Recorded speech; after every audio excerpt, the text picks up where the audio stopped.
The Knife and the Naked Chalk by Rudyard Kipling.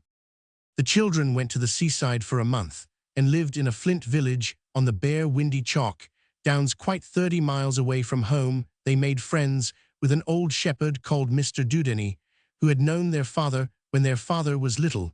He did not talk like their own people in the Weald of Sussex, and he used different names for farm things, but he understood how they felt and let them go with him.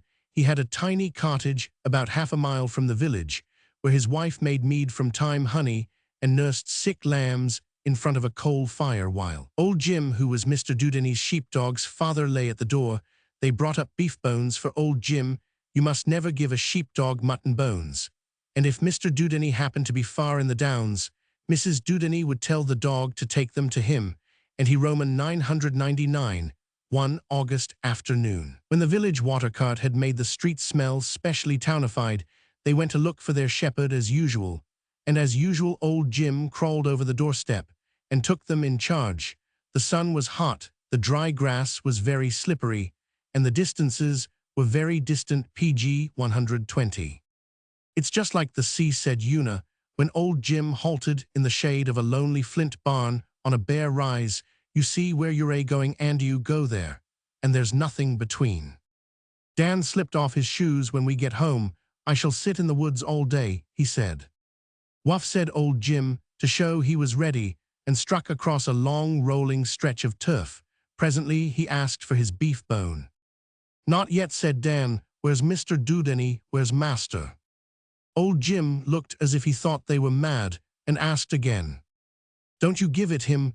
Una cried. I'm not going to be left howling in a desert. Show, boy, show, said Dan, for the downs seemed as bare as the palm of your hand. Old Jim sighed and trotted forward. Soon they spied the blob of Mr. Dudeney's hat against the sky a long way off. Right, all right, said Dan. Old Jim wheeled round, took his bone carefully between his blunted teeth, and returned to the shadow of the old barn, looking just like a wolf. The children went on. Two kestrels hung bivvering and squealing above them. A gull flapped lazily along the white edge of the cliffs. The curves of the downs shook a little in the heat, and so did Mr. Dudeney's distant. They walked toward it very slowly, and found themselves staring into a horseshoe-shaped hollow, 100 feet deep, whose steep sides were laced with tangled sheep tracks. The flock grazed on PG 121, the flat at the bottom, under charge of young Jim. Mr. Dudeney sat comfortably knitting on the edge of the slope, his crook between his knees. They told him what old Jim had done. Ah, he thought you could see my head. As soon as he Roman 999, the closeter you be to the turf, the more you see things you look warm like, said Mr. Dudeney. We be, said Una, flopping down and tired. Set beside, oh me here, the shadow'll begin to stretch out in a little while, and a heatshake, oh wind, will come up with it that'll overlay your eyes like so much wool. We don't want to sleep, said Una indignantly, but she settled herself as she spoke in the first strip of early afternoon shade. Oh, course not, you come to talk with me same as your father used. He didn't need no dog to guide him to Norton Pit. Well, he belonged here, said Dan, and laid himself down at length on the turf. He Roman 999, and what beats me is why he went off to live among them messy trees in the Weald when he might ha stayed here and looked all about him. There's no profit to trees, they draw the lightning and sheep shelter under 'em, and so like as not you'll lose a half score, you's struck dead in one storm. TCK, your father knew that. Trees aren't messy. Una rose on her elbow. And what about firewood? I don't like coal. You lay a piece more uphill and you'll PG 122 lie more natural, said Mr. Dudeney with his provoking deaf smile. Now press your face down and smell to the turf. That's Southdown thyme, which makes our Southdown mutton beyond compare. And my mother told me 'twill cure anything except broken necks or hearts, I forget which. They sniffed and somehow forgot to lift their cheeks from the soft, thymy cushions. You don't get nothing like that in the Weald watercress, maybe, said Mr. Dudeney. But we've waterbrooks full of it where you paddle in hot, whether Una replied, watching a yellow and violet-bended snail shell close to her eye. Brooks flood then you must shift your sheeplet alone footrot afterward. I put more dependence on a dupond any day. How's a dupond made, said Dan, and tilted his hat over his eyes. Mr. Duddeney explained. The air trembled a little, as though it could not make up its mind whether to slide into the pit or move across the open, but it seemed easiest to go downhill, and the children felt one soft puff after another slip, and sidled down the slope in fragrant breaths that baffed on their eyelids. The little whisper of the sea by the cliffs joined with the whisper of the wind over the grass, the hum of insects, in the time the ruffle and rustle of the flock below, and a thickish mutter deep in the very chalk beneath them. Mr. Duddeney stopped explaining and went on with his knitting. PG 123. They were roused by voices. The shadow had crept halfway down the steep side of Norton's pit, and on the edge of it, his back to them, Puck sat beside a half-naked man who seemed busy at some work the wind had dropped, and in that funnel of ground, every least noise and movement reached them like whispers up a water-pipe. That is clever, said Puck, leaning over. How truly you shape it. Yes, but what does the beast care for a brittle flint-tip bar? The man flicked something contemptuously over his shoulder. It fell between Dan and on our beautiful dark blue flint arrowhead, still hot from the maker's hand. The man reached for another stone and worked away like a thrush with a snail shell. Flint work is fool's work, he said at last. One does it because one always did it, but when it comes to dealing with the beast, no good. He shook his shaggy head. The beast was dealt with long ago. He has gone, said Puck. He'll be back at lambing time. I know him, he chipped very carefully, and the flints squeaked. Not he. Children can lie out on the chalk now all day through and go home safe. Can they well call the beast by his true name and ill believe it? The man replied. Surely. Puck leaped to his feet, curved his hands round his mouth, and shouted, Wolf, wolf. Norton's pit threw back the echo from its dry sides. Wuff. Wuff like young Jim's bark. PG 124. You see, you hear, said Puck. Nobody answers. Grey shepherd is gone. Feetenth night has run off. There are no more wolves. Wonderful. The man wiped his forehead as though he were hot. Who drove him away, youth? Many men through many years, each working in his own country. Were you one of them? Puck answered. The man slid his sheepskin cloak to his waist, and without a word pointed to his side, which was all seamed and blotched with scars. His arms, too, were dimpled from shoulder to elbow with horrible white dimples. I see, said Puck. It is the beast's mark. What did you use against him? Hand, hammer, and spear, as our fathers did before us.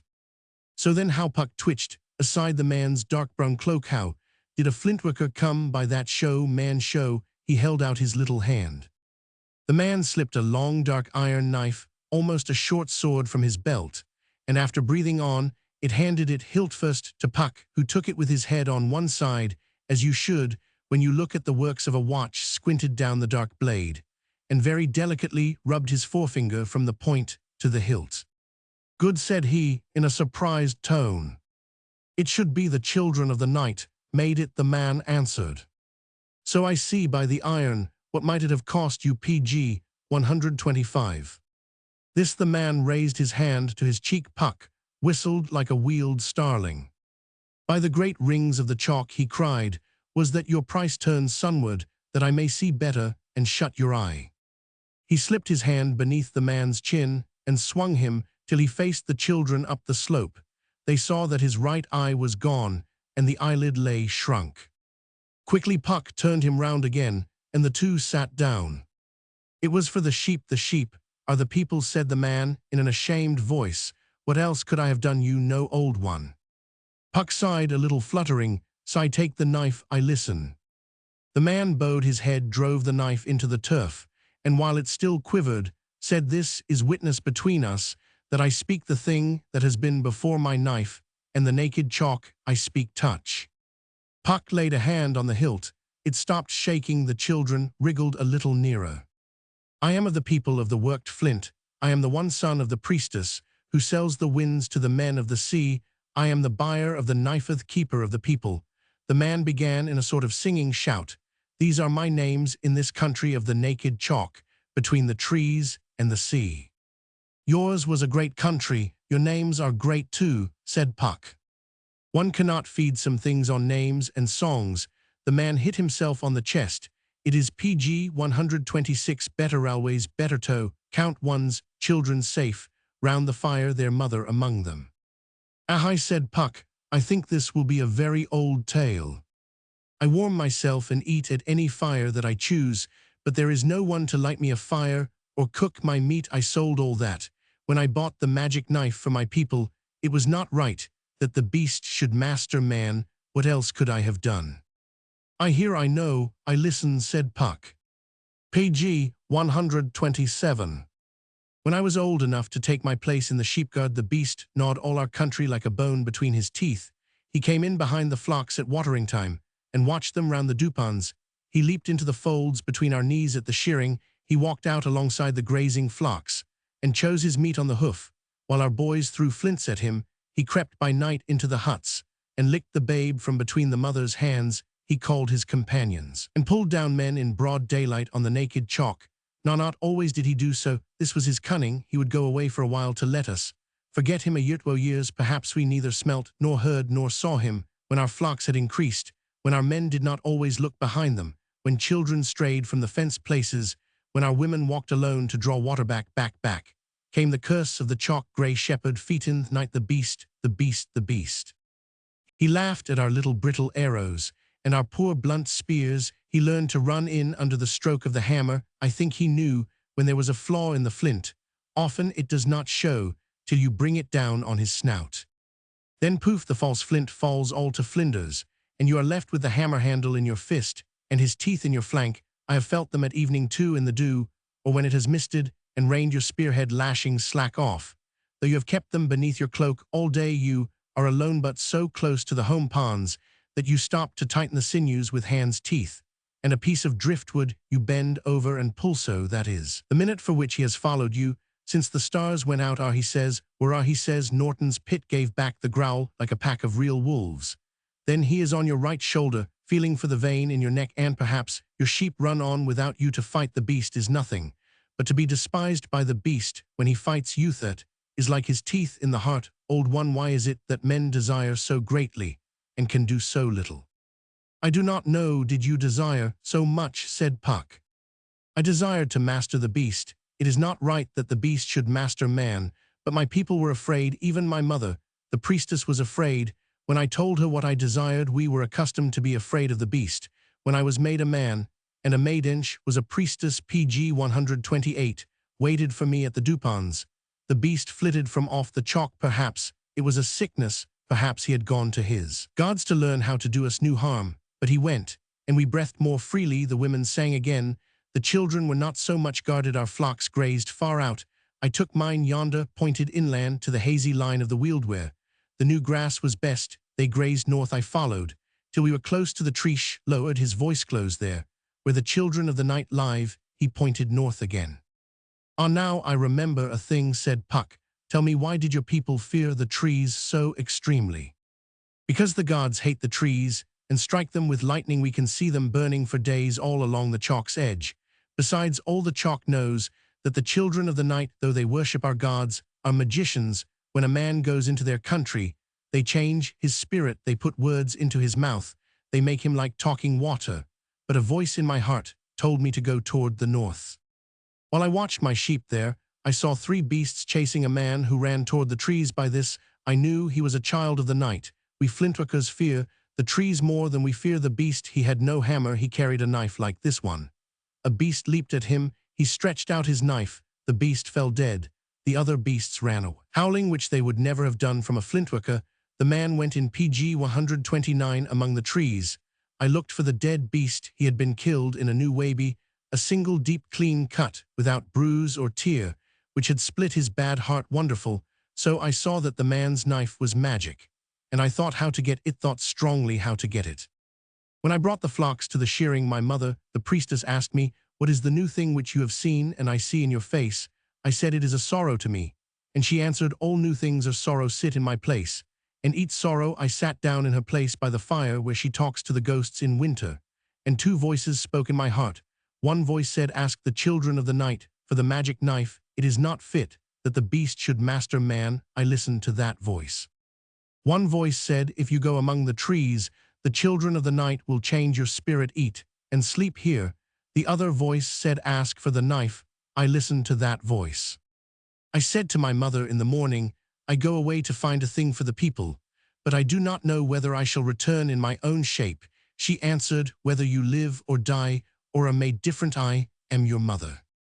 True, said Puck, the old ones themselves cannot change men's mothers, even if they would. Let us thank the old ones. I spoke to my maiden, the priestess who waited for me at the Dupins. She promised fine things too. The man laughed.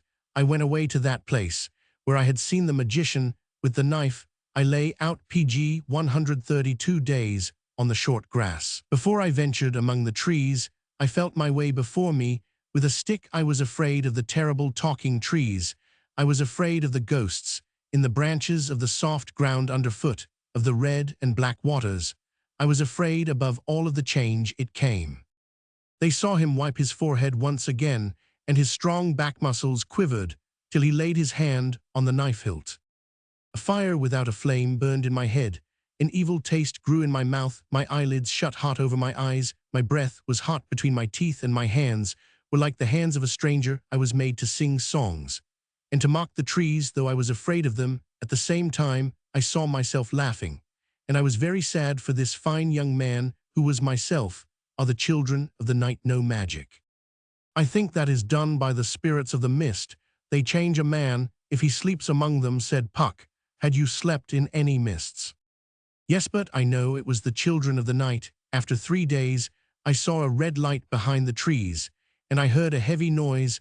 I saw the children of the night dig red stones from a hole and lay them in fires. The stones melted like tallow, and the men beat the soft stuff with hammers. I wished to speak to these men, but the words were changed in my mouth, and all I could say was, do not make that noise, it hurts my head. By this, I knew that I was bewitched. PG 131, and I clung to the trees and prayed the children of the night to take off their spells. They were cruel.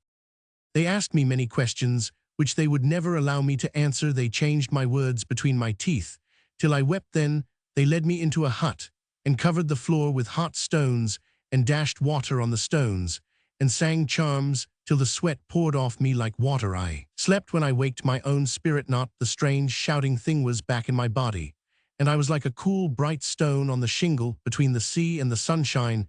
The magicians came to hear Muimin, and men each wearing a magic knife. Their priestess was their ears and their mouth.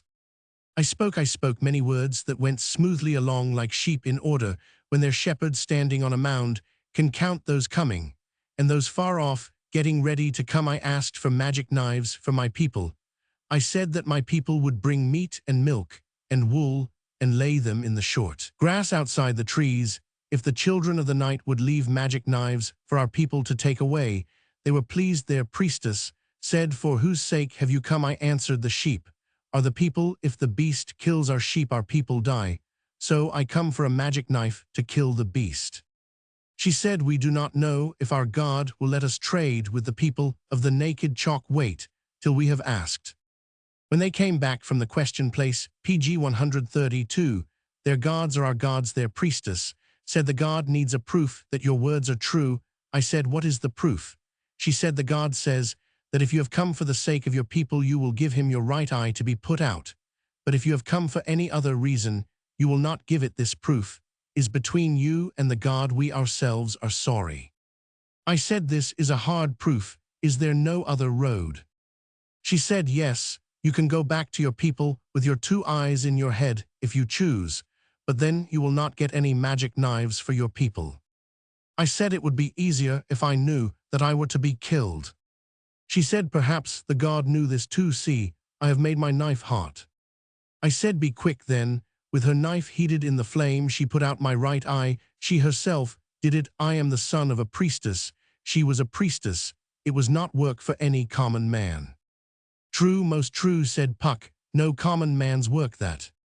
And afterwards I did not see out of that eye any more. I found also that a one eye does not tell you truly where things are. Try it. At this, Dan put his hand over one eye and reached for the flint arrowhead on the grass. he missed it by inches, it's true, he whispered to Una. You can't judge distances, a bit, with only one eye. Page 133.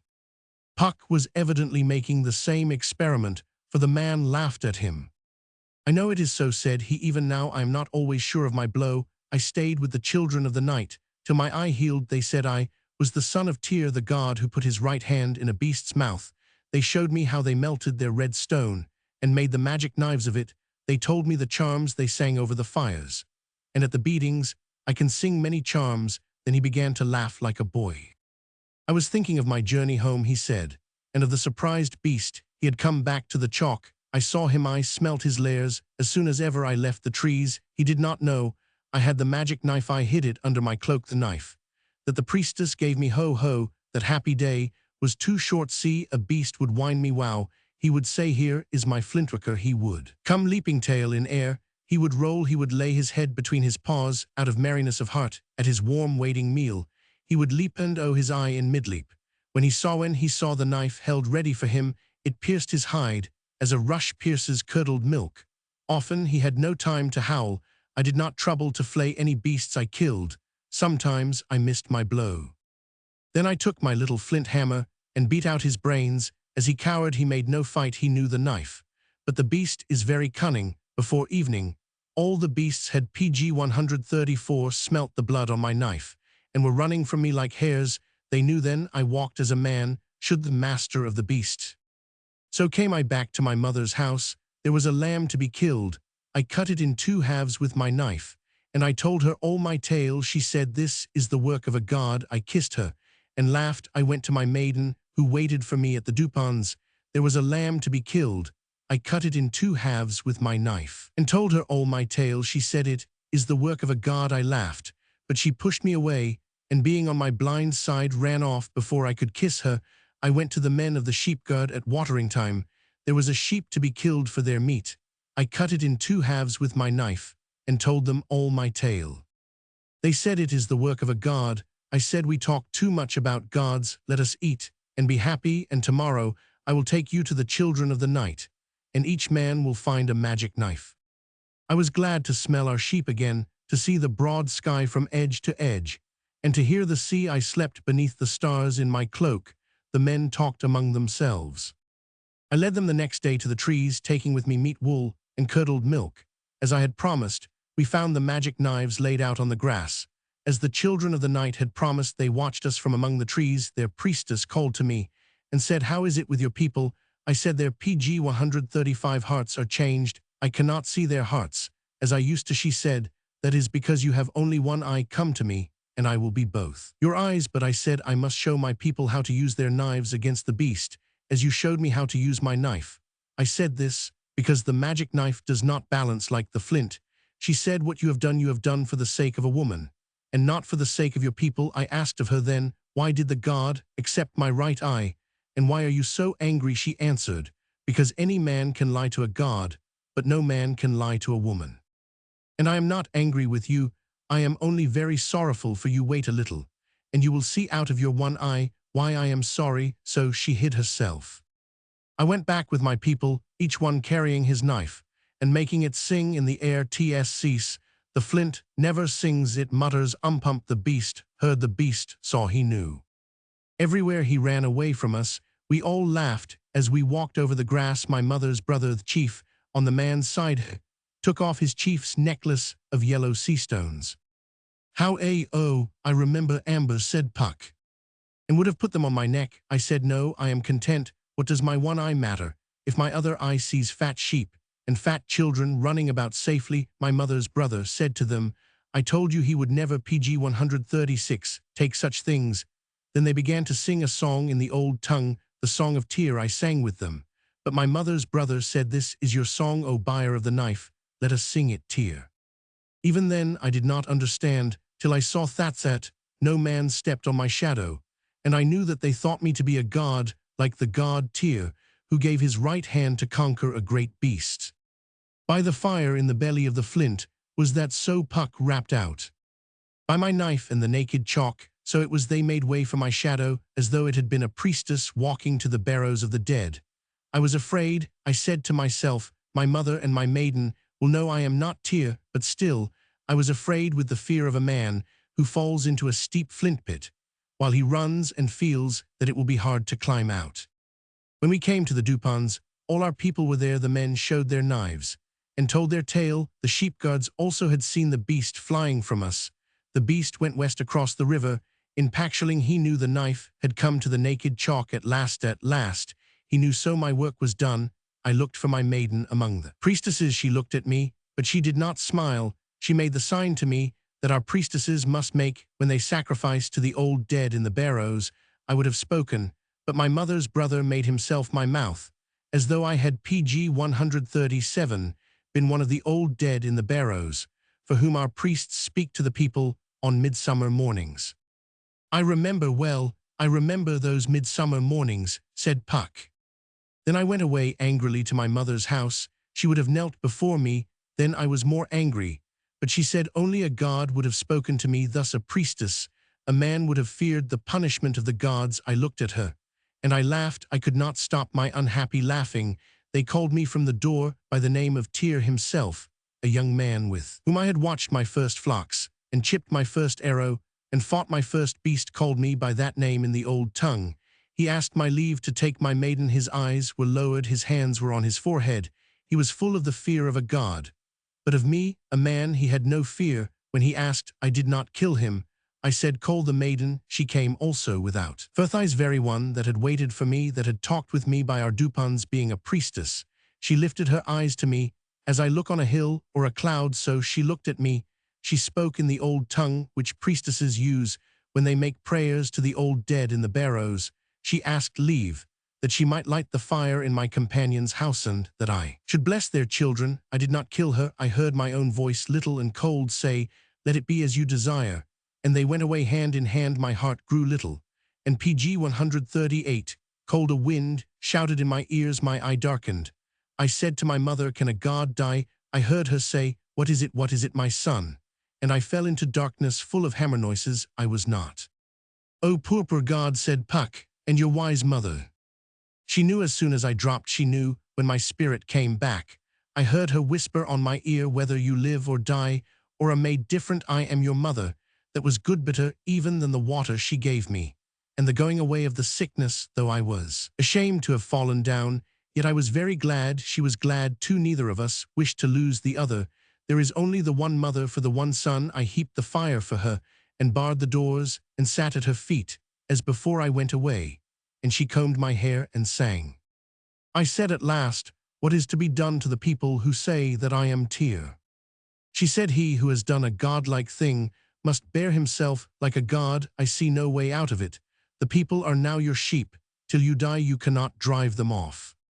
I said, this is a heavier sheep than I can lift. She said, in time it will grow easy. In time, perhaps you will not lay it down for any maiden anywhere. Be wise, very wise, my son, for nothing is left you except the words and the songs and the worship of a god. Oh, poor god, said Puck, but those are not altogether bad things. PG 139. I know they are not, but I would sell them alalol for one small child of my own, smearing himself with the ashes of our own housefare. He wrenched his knife from the turf, thrust it into his belt, and stood up. And yet, what else could I have done? He said, the sheep are the people. It is a very old tale, Puck answered. I have heard the like of it, not only on the naked chalk, but also among the trees under oak and ash and thorn. The afternoon shadows filled all the quiet emptiness of Norton's pit. The children heard the sheep bells and young Jim's busy bark above them, and they scrambled up the slope to the level. We let you have your sleep out, said Mr. Dudeney, as the flock scattered before them. It's making for tea time now. Look what I've found, said Dan, and held up a little blue flint arrowhead, as fresh as though it had been chipped that very day. Oh, said Mr. Dudeney, the closeter you be to the turf, the more you're apt to see things. I've found 'em often. Some says the fairies made 'em, but I says they was made by folks like ourselvesenly a goodish time back. They're lucky to keep now. You couldn't ever have slept not to any profit among your father's trees, same as you've laid out on naked chalk, could you? PG 140. One doesn't want to sleep in the woods, said Una. Then what's the good of said Mr. Dudeney. Might as well set in the barn, all day fetch long Jim boy.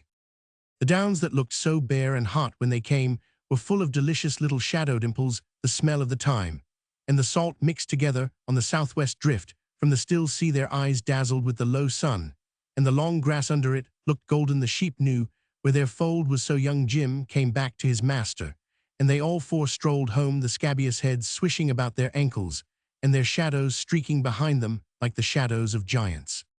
Page 141.